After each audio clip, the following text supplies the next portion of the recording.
പെഹൽഗാം തീവ്രവാദ ആക്രമണത്തിൽ പങ്കില്ലെന്ന് സ്ഥാപിക്കാനുള്ള ശ്രമത്തിനിടയിൽ തീവ്രവാദികളുമായുള്ള പഴയ ബന്ധം പാകിസ്ഥാൻ നേതാക്കൾ സമ്മതിക്കുന്നതും കഴിഞ്ഞ വാരം ലോകം കണ്ടു.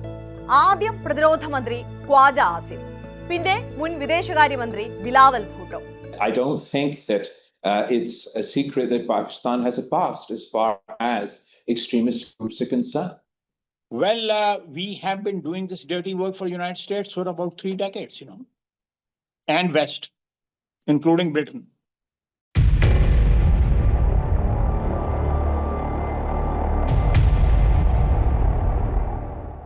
എത്രയോ കാലമായി ഇന്ത്യ പറയുന്ന കാര്യമാണിത്. പാകിസ്ഥാനിലെങ്ങും തീവ്രവാദ പരിശീലന ക്യാമ്പുകളിൽ ചാവേറുകൾ തയ്യാറാകുന്നുവെന്ന് ഇന്ത്യ പല വേദികളിലും ഉന്നയിച്ചു. മുസ്ലിം തീവ്രവാദം ലോകത്തിലേക്ക് മുഴുവൻ കയറ്റി അയക്കുന്ന കേന്ദ്രമായി ആ രാജ്യം മാറിയെന്നും പറഞ്ഞു. ഇന്ത്യയെ നടുക്കിയ ഓരോ തീവ്രവാദ ആക്രമണത്തിന് ശേഷവും സർക്കാർ ഐക്യരാഷ്ട്രസഭയിലടക്കം തെളിവുകളുമായി പോയി. മുംബൈ ഭീകരാക്രമണം നടത്തിയ സംഘത്തിലെ ഒരാളെ പാകിസ്ഥാൻകാരനായ അജ്മൽ കസബിനെ ജീവനോടെ പിടിച്ച് ലോകത്തിന് മുന്നിൽ നിർത്തി. അപ്പോഴെല്ലാം നടുക്കം രേഖപ്പെടുത്തിയ ശേഷം കശ്മീർ പ്രശ്നം തീർക്കാൻ ഞങ്ങൾ സഹായിക്കാമെന്നാണ് പാശ്ചാത്യ ശക്തികൾ പ്രതികരിച്ചത്. ഞങ്ങളുടെ പങ്കിന് തെളിവെവിടെ എന്ന് ചോദിച്ച് ആരോപണം തള്ളി പാകിസ്ഥാൻ സർക്കാർ. അതേ പാകിസ്ഥാനിലെ രാഷ്ട്രീയ നേതൃത്വം ഇപ്പോൾ സ്വയം തെളിവുകളായി ലോകത്തിനു മുന്നിൽ നിൽക്കുകയാണ്. അമേരിക്കയിലെ സ്കൈ ന്യൂസിന് നൽകിയ അഭിമുഖങ്ങളിലാണ് പ്രതിരോധ മന്ത്രിയും മുൻ വിദേശകാര്യമന്ത്രിയും തീവ്രവാദ ബന്ധം സമ്മതിച്ചത്. ലോകമെങ്ങും ഇത് വലിയ വാർത്തയായി. പക്ഷെ അതോടൊപ്പം അവരൊരു കാര്യം കൂടി പറഞ്ഞിരുന്നു. മുസ്ലിം തീവ്രവാദികളെ പിന്തുണച്ചത് അമേരിക്കയും ബ്രിട്ടനും മറ്റ് പാശ്ചാത്യ രാജ്യങ്ങളും പറഞ്ഞിട്ടാണ്. അതേക്കുറിച്ച് പക്ഷേ അന്താരാഷ്ട്ര മാധ്യമങ്ങൾക്ക് മിണ്ടാട്ടമില്ല. അഫ്ഗാനിസ്ഥാനിലെ കമ്മ്യൂണിസ്റ്റ് സർക്കാരിനെ അട്ടിമറിക്കാനാണ് താലിബാൻ തീവ്രവാദികളെ അമേരിക്ക സജ്ജമാക്കിയത്. 1980-കളിൽ പാകിസ്ഥാനായിരുന്നു കേന്ദ്രം. 2 പതിറ്റാണ്ടിന് ശേഷം താലിബാൻ സർക്കാരിനെ വീഴ്ത്താൻ അമേരിക്ക ഇറങ്ങി പുറപ്പെട്ടപ്പോൾ അവർക്ക് വേണ്ടി മറ്റ് തീവ്രവാദി സംഘങ്ങളെ പോരിനിറക്കാനും പാകിസ്ഥാൻ തയ്യാറായി. പിന്നെയും കാലം കടന്നുപോയി. പശ്ചിമേഷ്യയിലാകെ അമേരിക്കയ്ക്ക് താൽപ്പര്യം നഷ്ടമായി.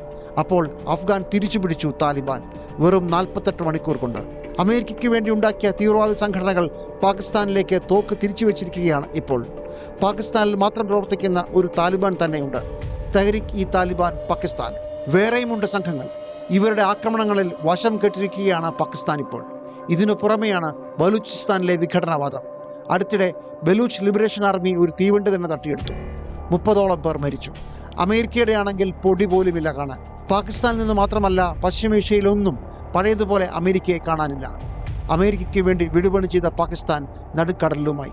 ഈ പശ്ചാത്തലത്തിലാണ് ഞങ്ങൾ പഴയ പണി നിർത്തിയെന്നും നന്നായെന്നും പാകിസ്ഥാനിലെ ഭരണ നേതൃത്വം പറയുന്നത്. അത് ശരിയാണെങ്കിലും അല്ലെങ്കിലും പാകിസ്ഥാനിലെ തീവ്രവാദികൾ അവരുടെ പ്രസ്ഥാനങ്ങൾ സ്വന്തമായി നിലനിൽക്കാനുള്ള ശക്തി നേടിക്കഴിഞ്ഞു. ഇന്ത്യയെ മാത്രമല്ല, പാക് സർക്കാരിനെയും ആക്രമിക്കാനുള്ള ശേഷിയും അവർക്കുന്നുണ്ട്. ഭസ്മാസുരന് വരം കൊടുത്ത അവസ്ഥയിലാണ് ഇസ്ലാമാബാദ് ഇപ്പോൾ. അമേരിക്കയുമായി ഇടപെടുമ്പോൾ ഓർത്തിരിക്കേണ്ട ഒരു ആപ്തവാക്യമുണ്ട്.